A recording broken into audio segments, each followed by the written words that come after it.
Hello, welcome to Liberty Wolf. My name is Zach Strong, and this is the 9th episode of this podcast. Welcome to the newcomers. I hope that each of you will take the time to go back and listen to the former 8 podcasts and get caught up. Today, we will be talking about a very controversial subject. But before I say that, I want to remind you of what I said in my last podcast. Episode number 8 was about free speech. Remember, even if you disagree with what someone says, you are obligated, if you are a patriot, and if you respect the supreme law of the land, which is the U.S. Constitution, to defend their right to say it. So, just keep that in mind, in case you happen to disagree with what I say. And many of you no doubt will. Today, I'm talking about World War II. I will be covering several different aspects of that terrible war. I will talk a little bit about the origin and about some various points, but the main thing I want to get across is this. Adolf Hitler did not start the Second World War. The Second World War was in fact started by, drum roll, the Allies. I know immediately the average person will have a knee-jerk reaction because of all the propaganda that gets spewed across through our controlled media. It's like, wait. You must be a Nazi, you must be an anti-Semite, blah, blah, blah. No, I'm not a Nazi. I'm not a National Socialist. I don't lionize Hitler or think he was some glorious saint. However, facts are facts. And that's one of the main things I want to get across today. That the truth is the truth, and what we have to do is defend that truth, even if it's a little uncomfortable, even if it means that everything we knew formerly in our life was wrong, even if it smashes into pieces our preconceived notions. If we have fidelity in our heart and honesty, we must acknowledge the truth, whatever it happens to be, and then stand by it and advocate it. So what I want is the truth, the whole truth, and nothing but the truth. And so that's kind of the point of this podcast today, is to give you a little overview of this truth that perhaps you've never heard before, that perhaps was concealed by your public school teachers or your university professors who might have had an agenda, or perhaps they were ignorant themselves. This propaganda has been going on for several generations now. No, perhaps that's the good place to start. Why is this topic even relevant? See, I know people will say that, and they'll think, hey, this happened before I was born. Now, this happened generations ago. Well, how is it relevant today? I mean, yeah, okay, even if there were bad things, so what? It happened, it's done, it's over with. Why do we need to talk about it again? Why do we need to rehash this subject? Good question. But again, truth is truth, right? So our goal should be truth. And if what we've been taught all our lives is false, then we should want to know what the real truth is. And in order to ascertain that truth, then we have to speak about it. The other thing is this. It's not ancient history. There are millions of people alive today who lived through that horrific war. Millions. This is not ancient history.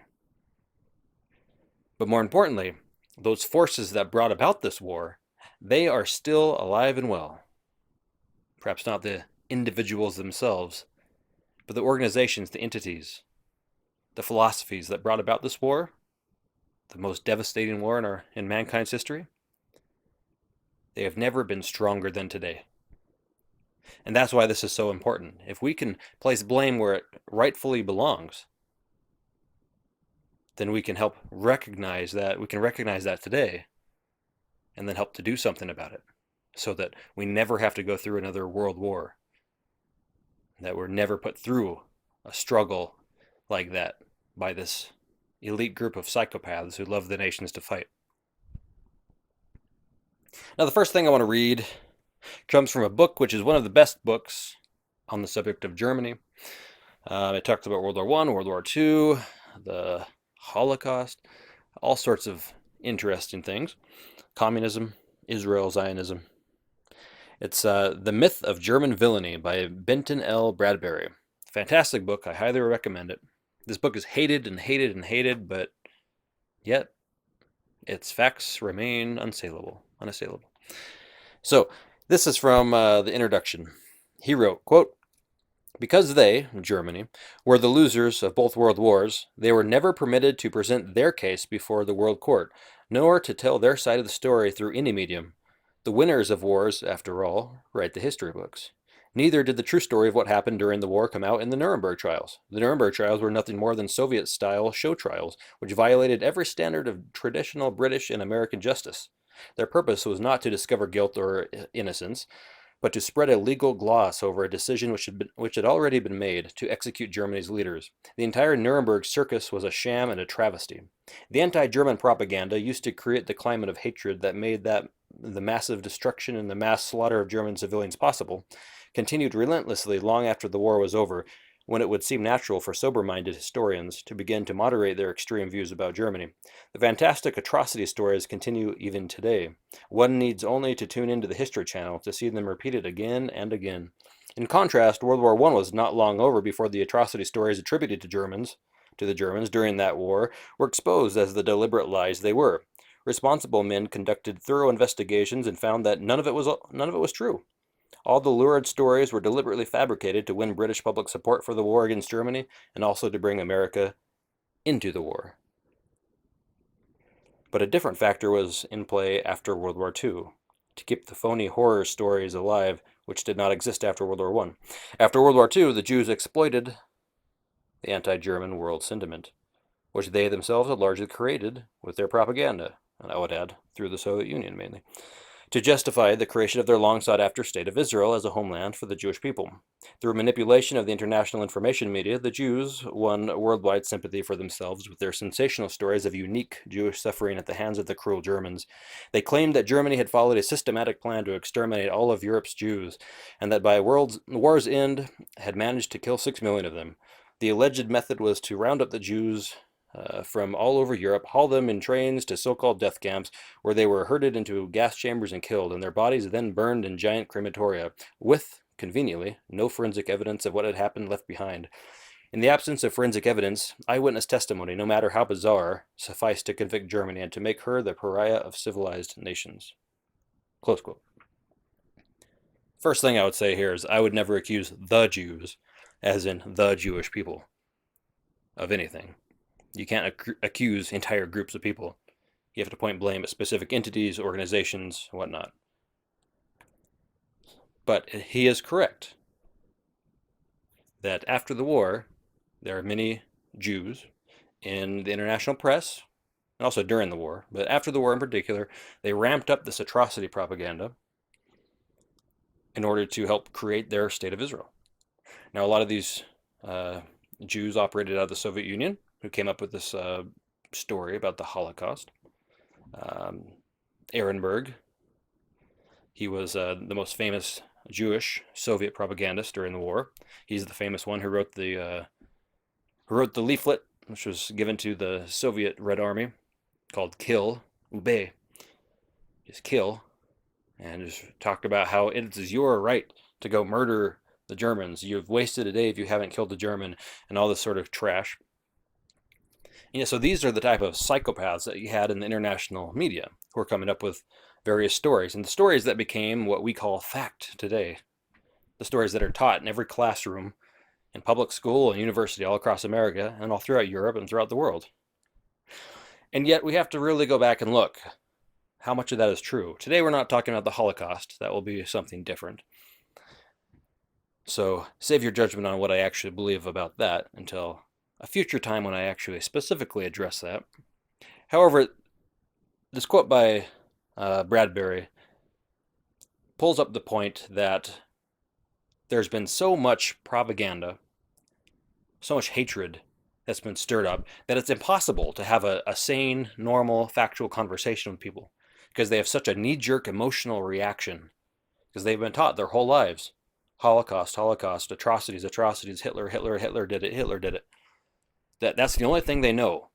So you present anything different, no matter how different, maybe it's even just a couple degrees different, and they'll still flip out because that's the only thing they know, and so you're assaulting what they think they know. So I hope you will have the intellectual honesty to not do that, to not have your knee-jerk reaction. So save your judgment until you actually see the information presented. And like I said, most of this will talk about the origin of the war, where it came from. And again, I repeat what I said at the beginning, that Hitler and Germany did not start the war. It was started, in fact, by the Allies. Not just one of them, but several. There's an interesting fact that most people aren't aware of. And this is, to me, this should convict the guilty more than almost any other thing. Here's a quote from Martin Allen in his book, Himmler's Secret War. I took this quote from Nick Collerstrom's book, How Britain Initiated Both World Wars. He said, 16 German peace offers were made in the first 2 years of the Second World War. Close quote. Now, my question is this. How many of those peace offers were you taught about in your public school history class? How many of those peace offers by Hitler and Germany were you informed about in your university courses? How many of those peace offers given by Germany to the rest of the world, which would have brought an end to the conflict, how many of those peace offers have you heard about on the History Channel? How many of those peace offers does the CNN or Fox News talk about? How many of those peace offers are mentioned by politicians? Think about it, really. Think about that. Have you ever heard this? That there were at least 16 German peace offers made to the rest of the world by Germany, saying, here, we want this war to end. Please, let's make it end. Here's an offer. Let's end this conflict. Stop the bloodletting. How many times have you heard that? See, the only thing you hear is that Hitler was the devil incarnate. He was the worst person that ever lived on the face of the earth, that he's a psychopath without equal, that he wanted to destroy the entire world, take it all over, put us all in chains. Yet the fact is, none of that's true. The Soviet atrocities in Russia far dwarf anything Hitler ever even is accused of doing. And then China, under Mao Zedong, the communist, their atrocities, the number of dead there even surpass Russia. I mean, what Hitler is accused of, that's a drop in the bucket to what the communists did in the last century. Okay, so we have to kind of put some things in perspective here.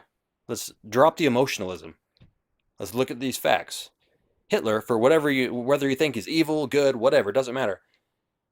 Hitler tried to bring about an end to the war. This is a fact. It's on record. It's a documented evidence. They made at least 16 different peace offers. Through speeches, through envoys, etc., etc. He tried to bring about this peace offer.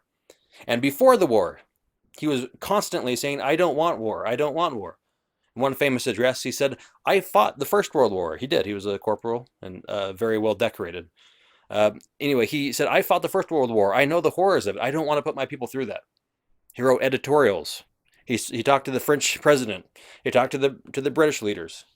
He told them, I don't want this war.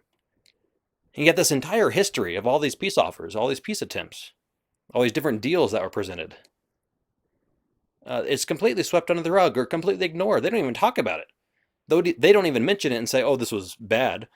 They just don't even talk about it. They ignore it. Seriously, ask your professor if you're going to school. Ask your history teacher if you're in public school. Look it up on the internet. And then question, why? Why isn't this ever mentioned? There's a book by Dr. Friedrich Stieve called What the World Rejected, Hitler's Peace Offers, 1933 to 1940. That's a long time. That was 7 years that he was making peace offers. And then there were others after that. But Hitler constantly was saying, we need to end this thing. And one time during the war, he lamented, if we had not been thrust into this war, I could do so much more for my people. But instead, I'm forced to focus on this war rather than focus on the arts and culture of our people.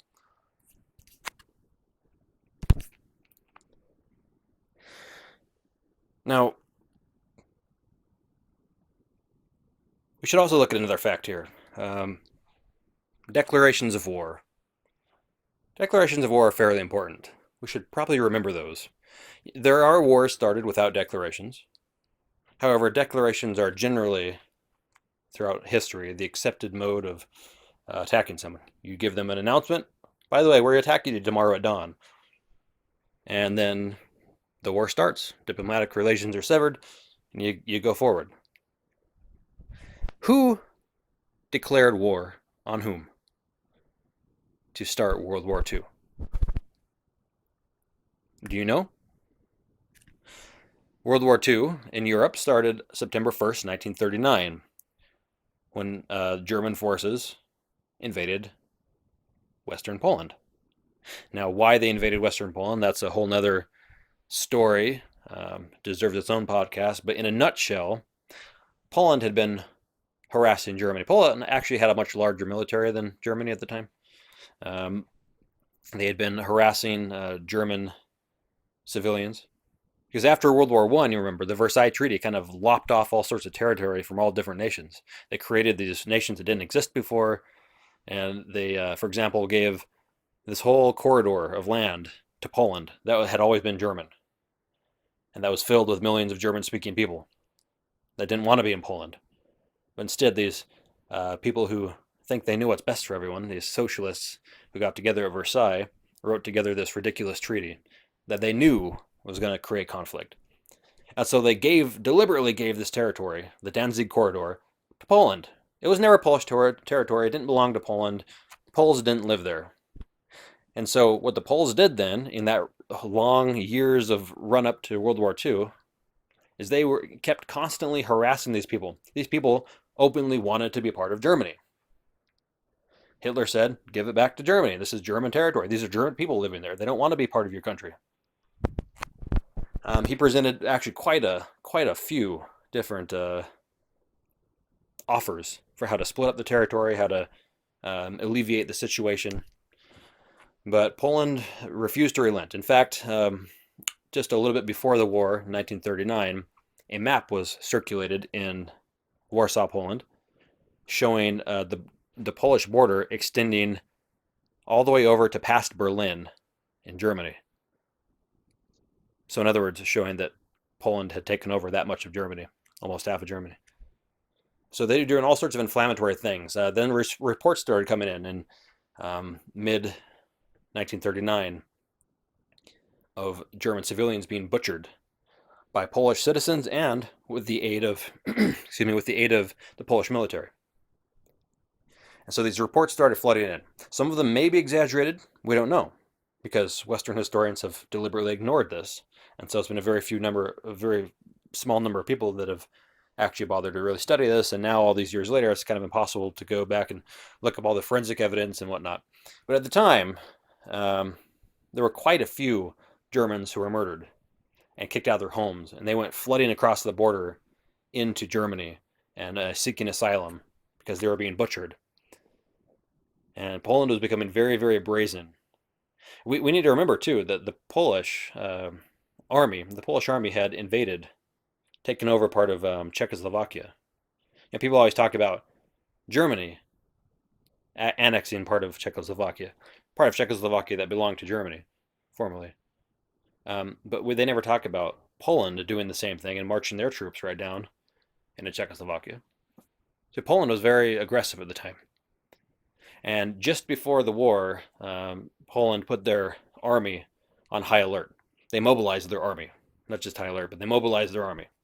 And then so this army was still attacking German people and whatnot. So it just escalated. One thing after another, after another, after another. And Hitler kept saying, we're going to do something if this situation is not taken care of. He pled with the British, who were secretly behind the scenes, telling Poland, we got your back. Keep it up. Keep harassing him. We got your back if anything happens. And so the Polish were emboldened. And after all these reports flooded in of Germans being butchered, Hitler finally said, okay, that's it. It should be our land. These are our people. They want to be part of us. And they're being butchered by this hostile power. It's like, we're not going to allow this anymore. So that's why, in a nutshell, that's why Germany attacked Poland. Now, here's the thing. They attacked September 1st, 1939. The next day, September 2nd, Hitler told the British that he was willing to make a peace offer In fact, he said, I'll compensate Poland for all their losses. You just need to step in and fix this situation, essentially, that's going on, the slaughter of Germans. And I should note, by the end of that year, the Germans had taken account, and they could not account for 58,000 Germans. So sometimes you'll see a number that 58,000 Germans had been killed by the Poles. Well, we don't know if they were killed or how many of those were killed versus how many fled back into Germany or disappeared or whatever. We don't know. But potentially upwards to 58,000 Germans were killed by the Poles. It's probably a lot lower than that, probably in the thousands. But we know there were massacres that happened. The bodies were there. Germans called in inspectors, all sorts of stuff. Anyhow, September 2nd, Hitler said, look, let's end this thing. I'm basically just getting your attention here with this invasion. Are you going to actually come in here and fix the situation? Make this just like it should be? Then you had, at the same time, you had Mussolini, Il Duce, in Italy. He was trying to broker a peace conference. He had called the peace conference together. Britain and France rejected it. Said, no, we're not going to be a part of any peace conference. And they also rejected Hitler's offer. And then on September 3rd, Britain declared war on Germany. And then France declared war on Germany after that. Not only did France declare war on Germany on September 3rd, along with the British, but then the French army, they marched into Germany and they occupied an 8-kilometer stretch of German territory. Meanwhile, the Germans didn't have any troops on the western border of Germany. Their troops were all in the east, in Poland. So they didn't even have in their mind that they were going to fight France and Britain. And so it's very interesting. Who attacked whom? Who declared war on whom? Well, the facts are the facts. Britain and France declared war on Germany, September 3rd. And then France invaded Germany, took over 8-kilometer stretch of territory, German territory. So who started that war? Yes, Germany attacked Poland, so that was a regional conflict between two nations, Germany and Poland. But who made it into a world war? Britain and France. They made it into a world war. And then, of course, the Soviet Union plays an important role in this. I talk about that in my books. They were kind of behind the scenes brokering everything that was going on both sides. They brought Germans minister to Ribbentrop, there's his name, Ribbentrop, to Moscow, and they signed a pact with him. It's very important. It was signed in Moscow. It was signed under a portrait of Lenin, actually. And Stalin was personally there. He signed it even though he had no position in the government. He was just so giddy that, hooray, we get to help start a war in Europe, which is exactly what he was doing. He wanted to start a war in Europe. That's the only reason. And so he supplied Germany with fuel. Without this fuel, without these arms, Germany would not have been able to wage a war, period. And Stalin knew that. So that's why he gave him the stuff, so that he could start a war. Because then Stalin, behind the scenes, was communicating with the British, and he knew that the British were going to attack Germany if Germany attacked Poland. Of course, Stalin didn't relay this bit of information to Hitler. If he did, there are a lot of historians that think Hitler would have never attacked Poland because he didn't want a war with Britain and France. He very clearly didn't want it. He said it many, many, many times. He did not want the war. He offered so many peace offers. But yet Stalin, he knew this, and so that's why he went out of his way to sign the peace offer, or this peace treaty, this neutrality treaty with Germany. Because if he did that, then he knew Germany would attack Poland, and then Britain would attack Germany, and then there would be a world war in Europe. And by being neutral on the East Front, that would mean Germany would turn his troops to the West, and so you'd have all these Western nations attacking each other. Meanwhile, Stalin would sit back over there, supplying both sides with fuel and all sorts of things, and letting the nations destroy each other. And then when they were weak enough, he would come in their rear and attack and take over all of Europe. Again, that's something you'll never hear in your history books. Yeah, that has been presented by Viktor Suvorov. It's not his real name, but Viktor Suvorov, in his books Icebreaker and The Chief Culprit, Stalin's Grand Design to Start World War II. Those two books are fundamental reading if you want to understand what went on in World War II, how World War II came about. Those are absolutely essential, fundamental. So Icebreaker and The Chief Culprit by Viktor Suvorov. He's a Russian intelligence officer, had a lot of access to documents that Westerners do not have access to. In fact, most people in Russia don't have access to. They're closed KGB archives and different various intelligence agencies, their archives, which very clearly showed the troop placements and whatnot of the Red Army before World War II. And basically, he put it all together that Stalin was planning to attack.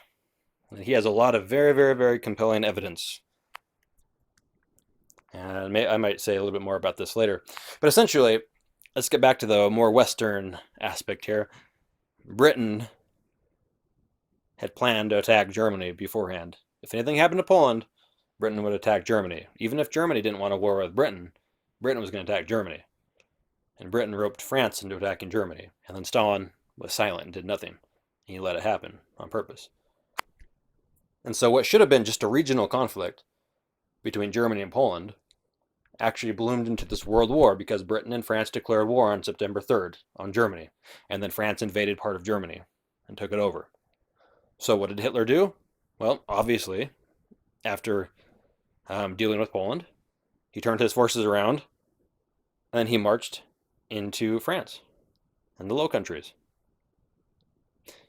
And at the same time, he kept offering these peace deals and saying, hey, let's end this. Britain and France kept saying, no, we're not going to even look at your peace deals. And yet here were all these peace deals. And Hitler kept making speeches. I don't want this war. Why do you people want this war? Like, we have no conflict of interest with you. Like, why do you want this war? But they did want it. And they wanted it for a number of reasons. Reasons being very interesting here. Now, Winston Churchill obviously was the supreme leader of Britain. He almost single-handedly got Britain into the war. It was very interesting. But he said a number of things. Before the war, in 1936, in November 1936, he told a U.S. general this, quote, Germany becomes too powerful. We have to crush it. Okay, that's 3 years before the war. So what was Winston Churchill's intention? He wanted to crush Germany. But why? Why exactly? Well, after the war, in March 1946, he said this, quote, the war was not just a matter of elimination of fascism in Germany, but rather obtaining German sales markets. That's Winston Churchill. Winston Churchill, again, at a different time, said, quote, Germany's unforgivable crime before World War II was its attempt to loosen its economy out of the world trade system and to build up an independent exchange system from which the world finance couldn't profit anymore, close quote. And then in 1939, Churchill announced to England, this war is an English war, and its goal is the destruction of Germany. And then at another time, Churchill said, quote, you must understand that this war is not against Hitler or National Socialism, but against the strength of the German people, which is to be smashed once and for all, regardless of whether it is in the hands of Hitler or a Jesuit priest. Isn't that interesting? Did you ever hear these quotes in your history class? Did your history professors in college ever mention those? Did he ever say that one of the top leaders of the war, Winston Churchill, the leader of Britain, said that the war was an economic war, that they wanted to destroy Germany's economy because Germany had dared to get out from international finance and to loosen itself from this socialistic system of finance in the world? Did you ever hear your teacher say that? If not, maybe you should ask yourself, why not? Why haven't you heard these things? Why not? That's the question of the day. Why haven't you heard this? Why haven't you heard it? Now, in beginning of 1939, kind of following this train of thought here, Hitler had said this in a national speech, quote, what conflicts of interest exist between England and Germany? I have declared more often than necessary that there is no German, and especially no National Socialist, who even in his thoughts wants to create difficulties for the English world empire. It would be a blessing for the whole world if these two peoples could cooperate in full confidence with one another. Close quote. That was January 30th, 1939.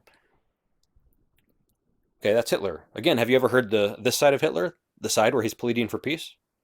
No, of course not. You only see him screaming in public about world domination, even though he never actually said anything about world domination. Never. Never. You can't find any quotes about it because it was never his idea. It was never his goal. It was never the goal of Germany to conquer the world. There were a number of other goals, such as uniting Europe. But when they talked about that, they talked about through peaceful means. We need to unite Europe. We have a common heritage. We shouldn't fight.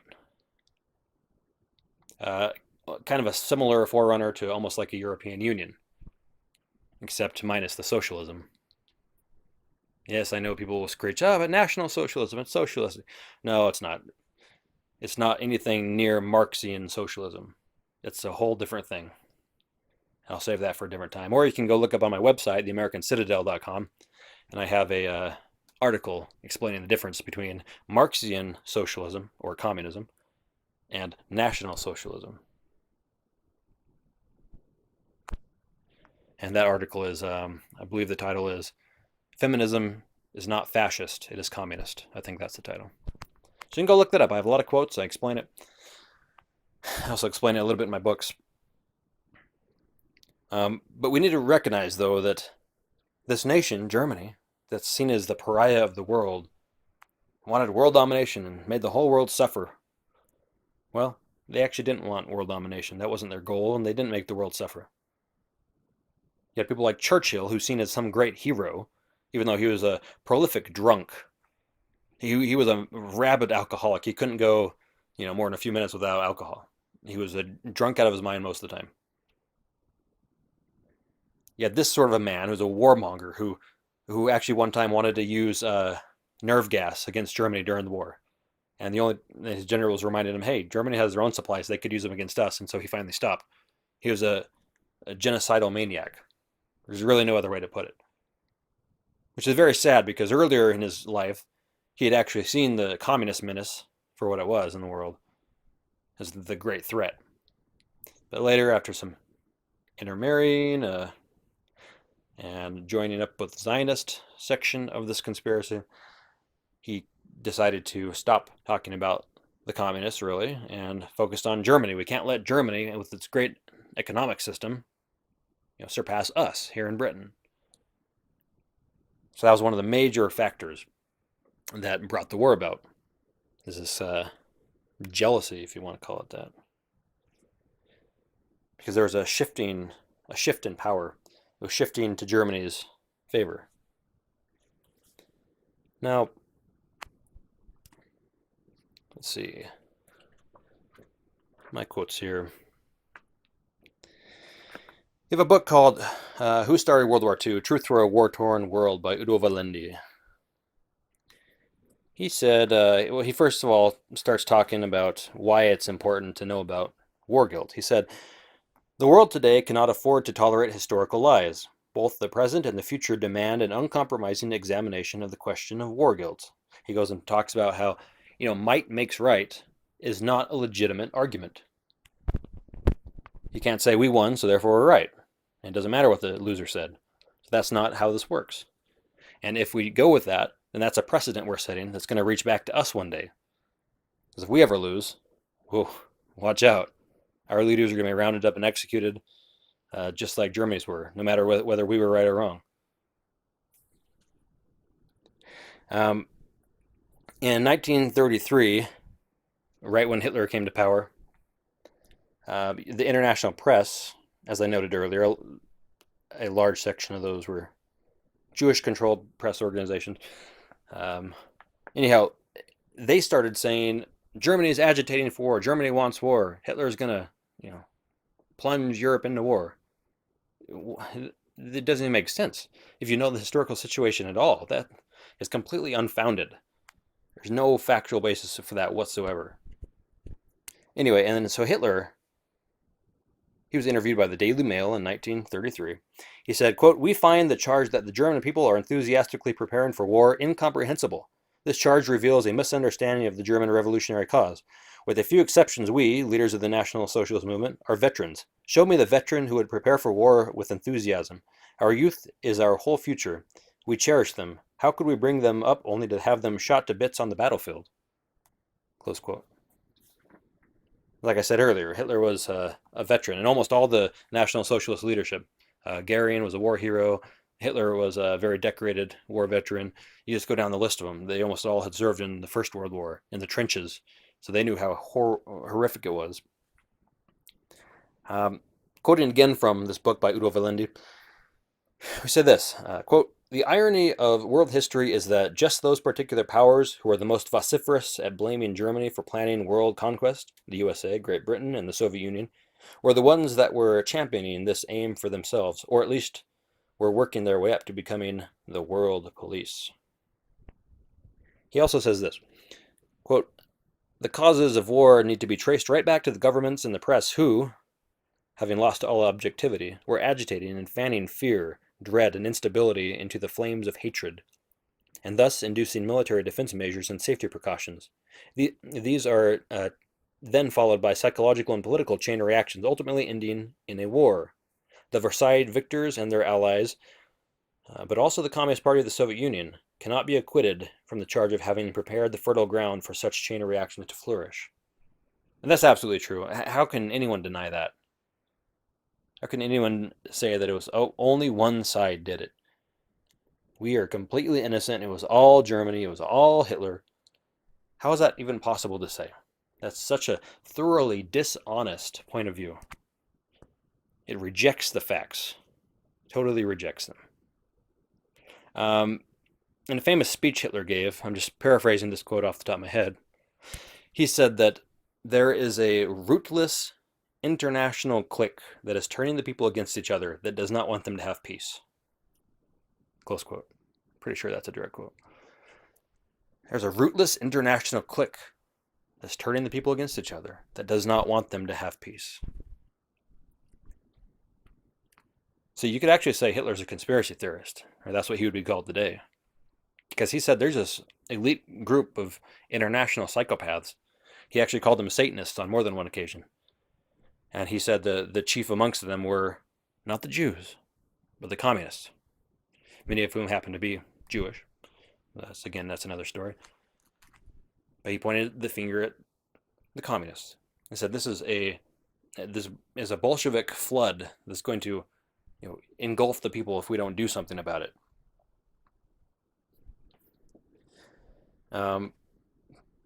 It's interesting if you look at the historical accounts, what some of Hitler's contemporaries said about him.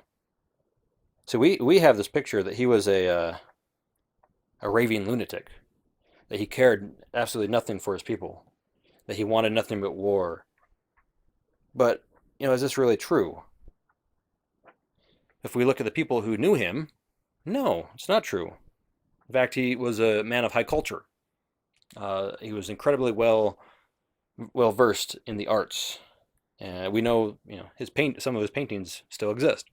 He was very famous for not making it in art school because he didn't like to draw the human form, and so therefore he didn't make it in an art school. But his paintings are actually fabulous if you look at them; they're very, very good. But he was a very smart man. He had a book collection. No one knows the exact number.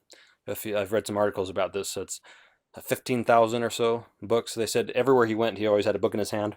Especially during the war, he spent his time reading war tactics and strategies from all throughout history, and great leaders, and Napoleon, and all these great generals. There's a number of leaders at the time, British leaders, in fact, who said there's no one else whose word and whose promise I would take, more readily. Viscount Rothermere, if I remember the name correctly, he was one who had said that about Hitler, because he met him in person, and so again he presented this different picture than you hear from people like Winston Churchill, who was just a megalomaniacal, bloodthirsty leader. So again, we have all these various sources here. Should we believe any of them? Or should we believe what the History Channel says? And should we believe this very simplistic view that It was only the Germans. It was only Hitler. It was all conceived in his mind. He just wanted to dominate the world. He's the devil incarnate. He's unspeakably evil. There's really no reason for it. And he just was evil, and he wanted to kill the world. And so he prepared an army, and then he invaded Poland, and the rest is history. Except the rest isn't history, because what we've been told is history is a lie. It's not true. Quite a few of the quotes I've quoted here should disabuse you of that notion. Some of the facts, such as who was the one that declared war? It was Britain, followed by France. They declared war on Germany, and then France invaded Germany. That's long before Hitler ever attacked them, declared war on them, said anything about them. In fact, all the while Hitler was saying, let's have peace. Don't nations that call themselves civilized have an obligation, excuse me, have an obligation to stand up for peace and to accept a peace offer if someone offers it? Why should they keep fighting? If the other side says, please, let's end the war. We don't want to kill anymore. We don't want our people to be killed. We don't want any more destruction. Shouldn't we jump at that? Say, yes, let's end war. Isn't war a scourge of humanity? Thomas Jefferson famously said, I've seen enough of one war to never want to see another. And yet that doesn't seem to be the attitude of the leaders like Churchill and FDR and Stalin during the war. They wanted war. They and their allies on Wall Street and the banking system of Britain, other places, high finance, they wanted war. They couldn't wait. They're chomping at the bit for it. Now, there's an old Latin phrase used by Cicero and others, cui bono. Who benefited? Cui bono. Who benefited from World War II? If we know who benefited, perhaps we know in whose interest the war was fought.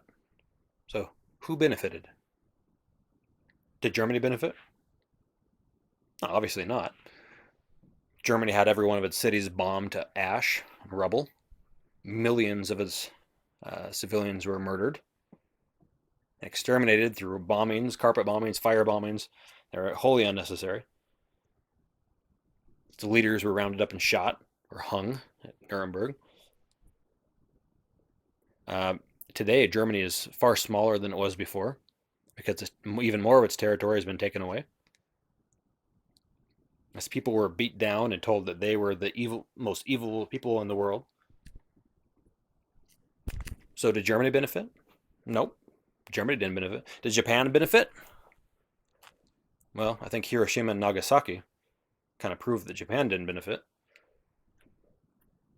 Did Italy benefit? Italy was only nominally involved. I mean, Italy really didn't do anything. They were kind of like the annoying little dog on the side that actually kind of hindered Germany more than helped. So did Italy benefit? No, of course not. Now, did France benefit? Well, France had its nation destroyed.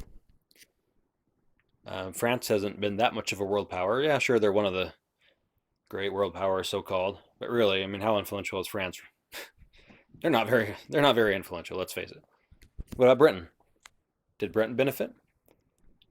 Britain lost her empire, became bankrupt, became indebted to the United States.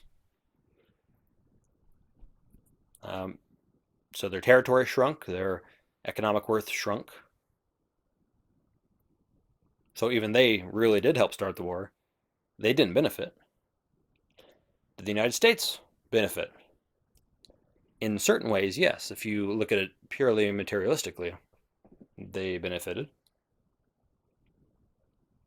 However, morally, I think we lost the war because of the things we engaged in, the things we allowed to happen. Because we showed that we can be hoodwinked by propaganda. We became the world policeman. Now, we didn't benefit. We stretched ourselves thin. We made ourselves into a nation that has now since become to be hated because we're all over the world with our military. The atrocities that our forefathers committed are staggering. They really are. We lost that war morally. Now, from a purely economic standpoint, yeah, we benefited. But if you look at kind of all those points of view, except the moral one, if you look at all the materialistic things, because that's how the world usually views things, the number one victor of the war was the Soviet Union. The Soviet Union was primarily in Russia before 1939. At the end of the war, 1945, the Soviet Empire had spread over half of Europe. It's all over throughout the world. They took over the North Korea. Stalin's troops did. They were about to invade Japan when the Japanese surrendered. A few years later, they took over Red China. All of Central Asia became theirs. They've initiated wars throughout the world, everywhere. All over Latin America, they overthrew governments and took them over. They're now socialist regimes. In fact, every single government in the world is socialist. They might not claim they're socialist, but they are. Look at their principles. They're all socialist. Straight out of the Communist Manifesto, they put all the principles into action. The only power that really benefited was Soviet Russia. Remember, even though people talk about Uncle Joe Stalin, FDR loved Uncle Joe Stalin, helped prop him up with Lend-Lease program and all that. Despite that, Stalin was committed to the Leninist perspective of world domination. The symbol of the USSR, is a hammer and sickle superimposed over the globe. Why? Because you can't have communism coexist with something else. It can't happen. You can't have a capitalist system on one hand of the world and on the other side have communism. In the communist mind, that doesn't work. Communism is only achieves victory if it is absolute, and there's no other contender. And so their goal has always been world domination. And so Stalin really is, as Viktor Suvorov said, the chief culprit. And he just used Hitler. He aided Hitler so that Hitler would invade Poland, and then Britain would start a world war, turn a regional conflict into a world war, and then Stalin would fan the flames, create a conflict that would destroy Europe, and then he would come in as the liberating Red Army, as the savior, and then take over and Bolshevize Europe. In fact, that's one thing Stalin himself said. I talk about this in my first book. That's what he said in a secret meeting, that he wanted to Bolshevize Europe. And that's what his plan was for Europe. Thank God that did not happen at the time. And the only reason it didn't is because Hitler saw Stalin's gathering forces along the border, and he decided to preempt that and attack the Soviet Union. And so it's to German blood that we owe the fact that all of Europe was not taken over by the communists. Now, I want to end by just underscoring this, that Germany was not the one who started World War II. I hope I've presented enough evidence of that. And I'll talk about this more later, and I mention it in my books. And I'm sure I'll write more articles on my websites in future days. But I want to quote from my book, my second book, Red Gadiantons. That's what I said. Communism is the only true beneficiary of the world wars. Satan has manipulated the affairs of the world so as to place his ideology at the head. Lucifer's communist crown was bought with blood, and the blood of tens of millions of innocent human beings. Working under a perfect disguise, Satan's agents used the Second World War to establish a framework for global government. This tyrannical government, as foreseen by John and other ancient prophets, is in the final stages of construction, and we will yet see its banners fly over the earth. It will be the greatest, most widespread, and most complete tyranny that has ever oppressed men. I repeat, the communists started World War II as a means of advancing communism. The resources and troops provided by the Allies were used by the Bolsheviks in their war against humanity. They used the conflict to their advantage and expanded across the globe, enslaving a myriad of nations in the process. They used the war as a launchpad for further aggression against mankind, aggression which has never ceased. All of this served the secret agenda because, to the conspirators, order can only come out of chaos. Communists are masters of chaos. They deliberately stoke the fires of contention and seek to bring about total bedlam. This mayhem is seen as the nursing mother of progress. Creating chaos by exacerbating differences between peoples and groups is part and parcel of communist ideology. They see it as their destiny, the hand of fate working through the conflict they create to bring about a brighter future for the race. In other words, they seek to bring about order out of chaos. However, inherent in that notion is the necessity of bringing about that chaos and giving fate a friendly push.